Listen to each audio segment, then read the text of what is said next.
from Fargo and serving you on TV, online, and on the go. This is Valley News Live 10 at 10. Couldn't have happened for real, you know, and I tear up about it because you read about it in the paper, and it's obviously very unfortunate. But that wasn't me. Like, I wasn't there. Accused killer Ashley Hunter breaks his silence, saying he wants to speak up for himself so people know who he really is. We begin tonight with a Valley News Live exclusive, a one-on-one jailhouse interview. Good evening and thanks for joining us. Mike has the evening off.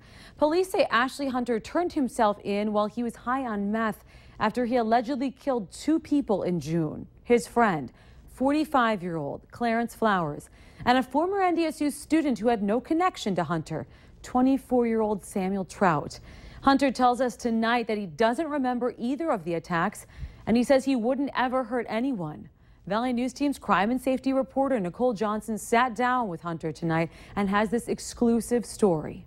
Really trying to figure out how the heck did I get in this situation, right? Who's done this? I don't remember anything during that time, you know?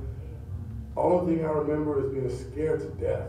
You know, I just remember being really fearful, and I remember like trying to remember where my friends were. Are you saying that you're innocent? I'm innocent. I know for a fact I never hurt anybody and I've never killed anyone in my life. Hearing about the murders of Samuel Trout and Clarence Flowers is confusing for Hunter, who says it's a sad situation, one he claims he doesn't remember. I could never see myself like just outwardly hurting anybody or trying to take something from someone. This isn't his first time behind bars. He served time for a whole host of offenses. He shared his struggles, being homeless and getting caught up with people who took him down the wrong path. Drugs, I would say drugs have kind of impacted me in a sense where it's helped me not think about my homeless situation at times, you know, like smoking marijuana or something. That kind of was like, put me in a position where it's like, well, I just don't care. I'm not going to worry about what's going on. While he admits to doing drugs, he says they wouldn't make him do things he normally wouldn't do. But authorities say otherwise, pointing to that for the reason for the killings. I asked him if he wanted to share a message for those grieving. I don't even know what is going on as of yet.